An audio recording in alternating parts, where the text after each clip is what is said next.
মতানৈক্য, এটা ডেমোক্রেসির সৌন্দর্য।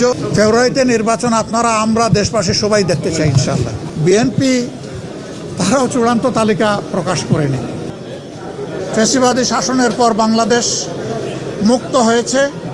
মুক্তির এই সংগ্রামে দেশবাসীর সাথে প্রবাসী যারা ছিলেন তারা সমানতালে লড়াই করেছেন। তাদের অবদানও বিশেষভাবে উল্লেখযোগ্য। তাদের সেই অবদানের জন্য তাদেরকে আমরা ধন্যবাদ এবং কৃতজ্ঞতা জানিয়েছি। আর আমরা বলেছি, প্রবাসীদের সবচেয়ে বড় অধিকার ভোটের অধিকারটা ছিল না। এবার এ দাবি সবার আগে আমরাই তুলেছিলাম এবং আমরা এই দাবি ছেড়ে দেইনি।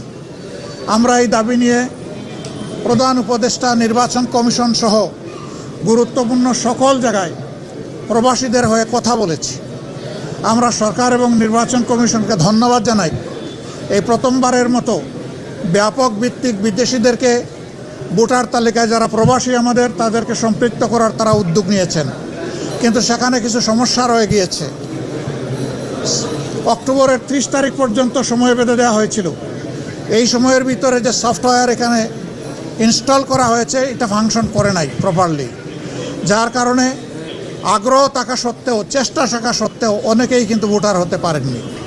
আমাদের দাবি থাকবে নির্বাচন কমিশনের কাছে কমপক্ষে আরও 15 দিন এই সময় বর্ধিত করা হোক এবং যে জটিলতাগুলো রয়েছে সেইগুলা সহজ করে তাদেরকে ভোটার হওয়ার সুযোগ তৈরি করে দেওয়া হোক। আরও কিছু সমস্যা আছে, কিছু শর্ত জুড়ে দেওয়া হয়েছে।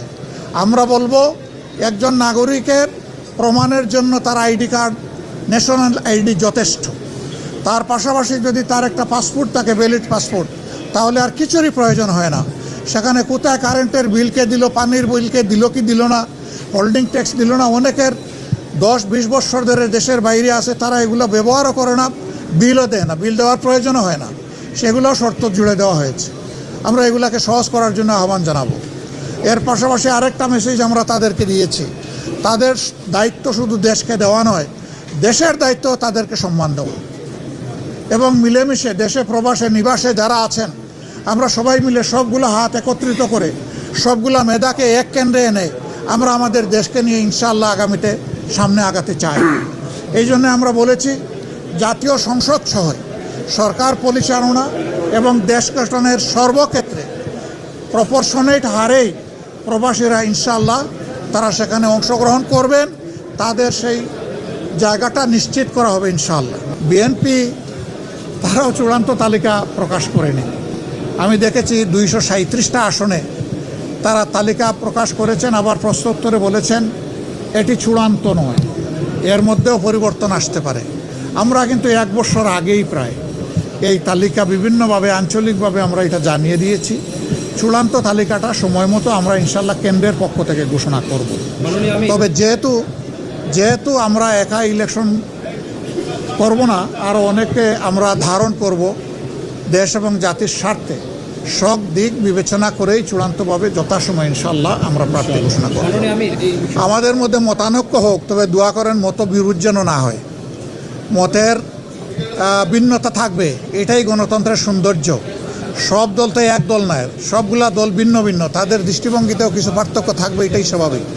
আমরা সকলের মতকে শ্রদ্ধার সাথে দেখি, তবে আমরা নিজেরা যে মতটা প্রকাশ করি আমরা চেষ্টা করি চিন্তা ভাবনা করে জাতির স্বার্থেই সেই মতগুলো প্রকাশ করার। অতএব মতানৈক্য এটা ডেমোক্রেসির সৌন্দর্য। এটার জন্য এখানে বিরোধ লেগে গেছে অথবা অন্যকে একেবারে দেশ অস্থির হয়ে গেছে, আমরা এটুকু চিন্তা করতে রাজি নই।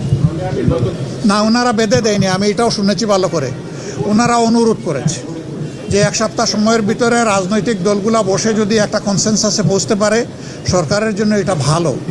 এবং আমরাই সবার আগে আমাদের পক্ষ থেকে আমাদের নায়েবে আমির আহ্বান জানিয়েছেন যে আসুন আমরা খোলামেলা আলোচনা করে আমরা সমাধানে পৌঁছি দেশ এবং জাতির স্বার্থে। আমরা আশা করি অন্যরা আমাদের এই আহ্বানকে সাড়া দেবেন ইনশাআল্লাহ। ফেব্রুয়ারিতে নির্বাচন আপনারা আমরা দেশবাসী সবাই দেখতে চাই ইনশাআল্লাহ। শুধু আমরা না, সবাইকে নিয়ে আমরা দেখতে চাই।